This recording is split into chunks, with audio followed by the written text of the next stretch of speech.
Welcome to our channel. In today's tutorial video, I will show you on how to log in into Xoomia Health account.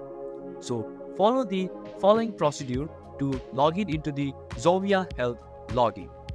First of all, open up your preferred web browser. Either you could use Safari, Firefox, Opera Mini or Chrome. Make sure it is up and running. Now, in the address bar, type in Xoomia Health login. Once you type in Xoomia Health login, now hit enter.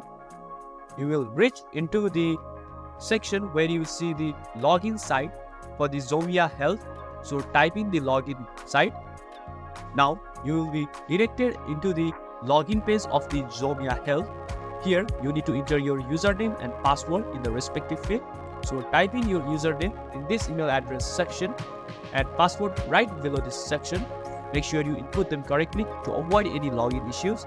After entering your credentials, double check to ensure they are accurate. Once you are sorted, now click in the login button right below the login field. Once you are logged in, now you have access over your Xoomia Health account. So by this way, you will get to see the role and permissions for the platform of the Xoomia Health account through your computer. Thank you. Thanks for watching. Don't forget to like, share, and subscribe.